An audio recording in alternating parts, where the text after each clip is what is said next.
রাতে ঘুমের অভাব, ঘুমের মধ্যে বারে বারে ওঠা, বাঁ দিকে কাত হয়ে শুতে বা ঘুমাতে অস্বস্তি বোধ, হঠাৎ হঠাৎ মাথা ঘোরা বা মাথা ব্যথা হওয়া, বুক ধড়ফড় করা, স্বাভাবিকভাবে শ্বাস প্রশ্বাস নেওয়ার মধ্যে অস্বস্তি বোধ হওয়া, এগুলো সবই রক্তচাপ বৃদ্ধি বা হাই ব্লাড প্রেশারের লক্ষণ হতে পারে।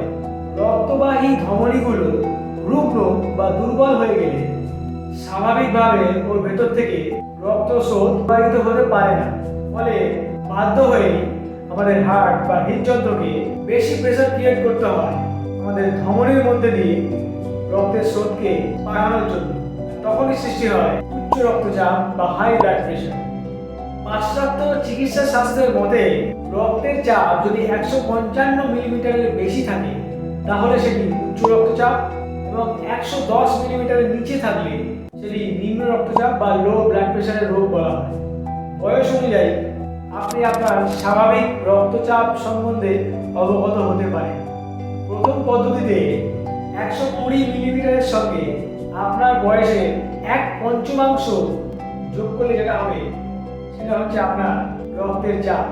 যেমন আপনার বয়স যদি হয় 60, তাহলে 1/5 হচ্ছে 12, 120 সঙ্গে 12 যোগ করলে সেটি হবে 132। এবং দ্বিতীয় পদ্ধতিতে 100 সঙ্গে আপনার বয়সের অর্ধেক যোগ করলে, মানে আপনার বয়স যদি 60 হয় তার অর্ধেক হয় 30, 100 সঙ্গে 30 যোগ করলে 130 মিলিমিটার। আমরা জানি খাদ্যের মধ্যে থাকা প্রোটিন আমাদের শরীরের ক্ষয়ক্ষতি পূরণ করতে কাজে লাগে, কিন্তু যাদের বয়স 40-এর উপরে, যৌবনকালেও যদি তারা বিশেষ কায়িক পরিশ্রম না করে তাদের ক্ষেত্রে এই প্রোটিনের প্রয়োজন খুব অল্প। স্বাস্থ্য সম্বন্ধে বিশেষ জ্ঞান না থাকার জন্য বা লোভের বশবর্তী হয়ে এই অল্প পরিশ্রম করা মানুষেরা আমিষ এবং নিরামিষ প্রোটিন অধিক পরিমাণে খেয়ে থাকে, এবং তখন তাদের শরীরে অম্লবিষ বা ইউরিয়া জমতে থাকে। আর মানবদেহের পক্ষে এই জমে থাকা প্রোটিনের কোনো প্রয়োজনীয়তা নেই। সেই জন্য এই মানবদেহে এই এক্সেস প্রোটিন জমিয়ে রাখারও কোনো ব্যবস্থা নেই। তাই জন্য এই প্রয়োজনের অতিরিক্ত প্রোটিনকে দেহ থেকে বের করে দেওয়ার জন্য আমাদের লিভার বা অন্যান্য অর্গানগুলো বিভিন্ন পাচক রস সৃষ্টি করার জন্য অন্যান্য অর্গানগুলোকেও বেশি বেশি করে অ্যাক্টিভেট করার চেষ্টা করে। দেহে এক্সেস প্রোটিন বের করে দেওয়ার জন্য এই পাচক রসগুলি যখন অনেক চেষ্টা করেও ব্যর্থ হয়, তখন এই প্রোটিন দেহের মধ্যে থেকে পচে গিয়ে বিষ সৃষ্টি করে। আর এই বিষ দেহের রক্তকে দূষিত করে। কিডনি, লিভার, লাংস, রক্ত শোধনকারী এই অর্গানগুলো এই বিষে জর্জরিত হয়ে পড়ে বা এফেক্টেড হয়ে দুর্বল ও রুগ্ন হয়ে পড়ে। তখন এই অর্গানগুলোর দূষিত রক্তগুলোকে আর ঠিকভাবে পরিশুদ্ধ করার ক্ষমতা থাকে না। এই দূষিত রক্তের প্রভাবে আমাদের শরীরের ধমনীগুলোর কোমলতা এবং নমনীয়তা, যেটাকে ফ্লেক্সিবিলিটি বলা হয়, সেটি নষ্ট হয়ে গিয়ে এই ধমনীগুলো হার্ড বা শক্ত হয়ে যায়। এই রুগ্ন, দুর্বল এবং শক্ত হয়ে যাওয়া ধমনীগুলোর মধ্যে দিয়ে তখন স্বাভাবিকভাবে রক্তস্রোত প্রবাহিত হতে পারে না। ফলে বাধ্য হয়ে আমাদের হৃদযন্ত্রকে প্রেসার ক্রিয়েট করতে হয় এই রক্তগুলোকে ধমনীর মধ্যে প্রেরণ করার জন্য। অতিরিক্ত স্পন্দন বা পাম্পিং থেকেই তৈরি হয় উচ্চ রক্তচাপ বৃদ্ধি রোগ। এছাড়া মেদ বৃদ্ধি বা অতিরিক্ত মেদ জমার কারণেও সৃষ্টি হতে পারে উচ্চ রক্তচাপ বা হাই ব্লাড প্রেশারের মতো রোগ। কিন্তু ভয়ের কিছু নেই, সম্পূর্ণ প্রাকৃতিক উপায়ে এই রক্তচাপ বৃদ্ধি থেকে মুক্তি পাওয়া যেতে পারে, সেটাও সঠিক যৌগিক লাইফস্টাইল মেনটেন করতে পারলে। যৌগিক লাইফস্টাইলে আপনাকে যোগ এবং খাদ্য নীতির উপর বিশেষ গুরুত্ব প্রদান করতে হবে। এই উচ্চ রক্তচাপ বৃদ্ধির মতো রোগকে আপনারা যদি সমূলে উৎপাদিত করতে না পারেন তাহলে ওষুধ খেয়েও কোনো লাভ নেই, এবং এই রোগকে আপনারা যদি ইগনোর করেন তাহলে এই রোগ বাড়তে বাড়তে heart failure, heart attack, cardiac arrest, এই ধরনের মারণ রোগকেও আমন্ত্রণ জানাতে পারে। চলুন দেখে নেওয়া যাক কিভাবে সহজেই এই রোগ থেকে মুক্তি পেতে পারে। নমস্কার, আমি অতনু। আপনাদের সকলকে আপনাদের নিজস্ব চ্যানেল স্বাগত। সকালে ঘুম থেকে উঠেই বাসি মুখে 2 থেকে 3 গ্লাস ঈষদুষ্ণ জল পান করার পরে বিপরীত কোণ মুদ্রা এবং পবন মুক্তাসন করবেন। বিপরীত করণী মুদ্রা। প্রথমে চিত হয়ে শুয়ে পড়ুন। এবারে শ্বাস নিতে নিতে দুই পাকে উপরে তুলুন, কোমরকে হাতের মাধ্যমে ব্যালেন্স করে। শ্বাস প্রশ্বাস স্বাভাবিক রেখে এই অবস্থায় 1 থেকে 2 মিনিট থাকার চেষ্টা করুন। এরপর শ্বাস ত্যাগ করতে করতে শবাসনে ফিরে আসুন। কোমর থেকে পাকে মাটিতে নামাবার সময় শ্বাস নিতে নিতে ধীরে ধীরে নামিয়ে আনুন। এই মুদ্রাটির নাম বিপরীত করণী মুদ্রা।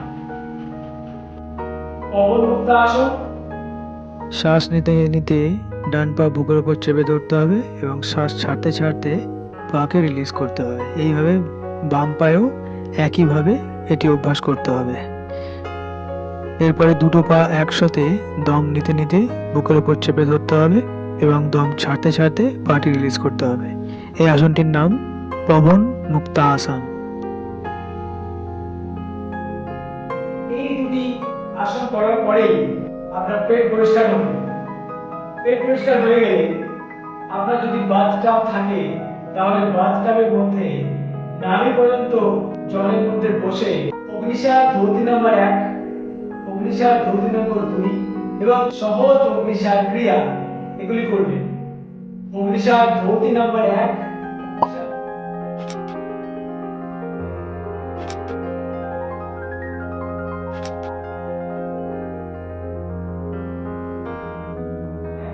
অগ্নিসার ধৌতি নাম্বার 2,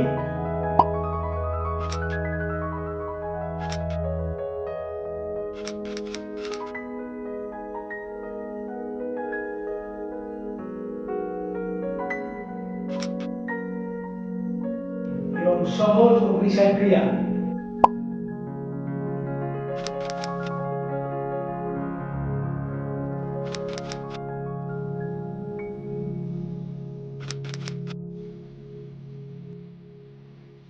যদি আপনাদের কাছে বাথটাব না থাকে তাহলে পেট এবং কোমরের উপর থেকে একটা ভিজে গামছা বা টাওয়ালে জড়িয়েও আপনারা এই ধৌতি প্রক্রিয়াগুলো অভ্যাস করতে পারেন। ধৌতি হওয়া হয়ে যাওয়ার পর আপনারা বিশেষ কয়েকটি প্রাণায়াম করবেন। সহজ প্রাণায়াম নম্বর 1, শ্বাস নিতে হাত দুটি মাথার উপর এভাবে নিয়ে যান এবং শ্বাস ত্যাগ করতে করতে হাতটি স্বাভাবিক অবস্থায় ফিরে আসবে। শ্বাস ত্যাগ করতে করতে পুনরায় ফিরে আসবে।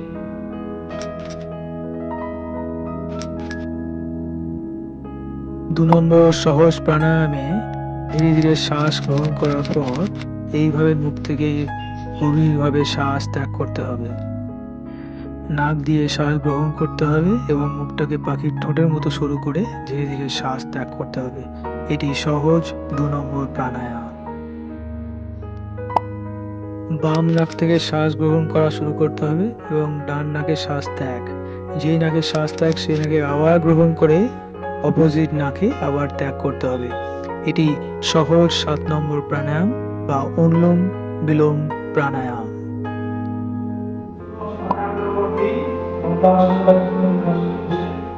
শ্বাস নিতে নিতে উপর দিকে নামাতে হবে এবং শ্বাস ছাড়তে ছাড়তে ফিরে আসার সঙ্গে সঙ্গে আমাদের উপরে এখানে অ্যাক্সিডেন্ট থাকার পরে আবার ফিরে আসতে হবে।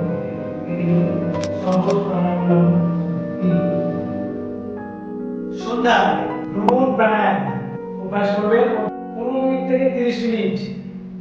ভ্রমণ প্রাণায়ামের মধ্যে শ্বাস গ্রহণ করার সময় 4 কাউন্ট করবেন এবং শ্বাস ত্যাগ করার সময় 6 কাউন্ট করবেন। এই ভ্রমণ প্রাণায়াম। আপনাদের যাদের ব্লাড প্রেশার 220 মিলিমিটারের বেশি তারা কোনোরকম আসন না করে শুধুমাত্র সহজ প্রাণায়াম, ভ্রমণ প্রাণায়াম, সহজ অগ্নিসার ধৌতি এবং অগ্নিসার ধৌতি অভ্যাস করবেন। কোনো রকম আসন অভ্যাস করতে যাবেন না। আর যতদিন আপনারা আপনাদের এই উচ্চ রক্তচাপের চিকিৎসা চলছে ততদিন চেষ্টা করবেন যে মাছ, মাংস, ডিম এগুলোর পরিমাণ কমানো বা না খাওয়া। যতটা পারবেন সহজপাচ্য খাদ্য গ্রহণ করুন এবং খাদ্য গ্রহণের সময় আপনাকে মেনে চলতেই হবে। আপনি সন্ধ্যে 7টার পরে আর কোনো খাবার খাবেন না, এবং পরের দিনে আবার সকাল 9টা থেকে 10টার সময় প্রথম খাবার খেতে পারেন। তার আগে যদি খিদে পায় তাহলে ফলের জুস আপনার পক্ষে উপকারী। অতিরিক্ত চর্বি জাতীয় খাবার বর্জন করুন। খাবারের পাতে কাঁচা নুন খাবেন না। চিনি পরিত্যাগ করে গুড় বা মধুর উপর নির্ভর করতে পারে। অল্প খিদে থাকলে বা খিদে না থাকলে খাবার দরকার নেই। উপবাস বা ফাস্টিং হচ্ছে এই উচ্চ রক্তচাপ রোগের সব থেকে বড় মারণাস্ত্র। সপ্তাহে একবার উপবাস করার চেষ্টা করুন। যারা সপ্তাহে একবারও পারবেন না তারা একাদশীতে উপবাস করুন। জল, লেবুর শরবত বা ফলের শরবত খেয়ে থাকতে পারে। এই কয়েকটা এক্সারসাইজ, প্রাণায়াম, ধৌতি এবং খাদ্যনীতি মেনে চললেই আপনি দেখবেন ধীরে ধীরে মাত্র 3 মাসের মধ্যেই আপনি আপনার স্বাভাবিক রক্তচাপে ফিরে আসতে পারবেন, এবং তাও কোনো রকম ওষুধের সাহায্য ছাড়া, ওষুধের সাইড এফেক্টে জর্জরিত না হয়ে। আজকের ভিডিওটা আপনাদের কেমন লাগলো আপনারা কমেন্টে জানাবেন। এই আসন, প্রাণায়াম, ধৌতিগুলি ফলো করার পর আপনারা কেমন আছেন সেটাও আমাকে নিশ্চয়ই জানাবেন।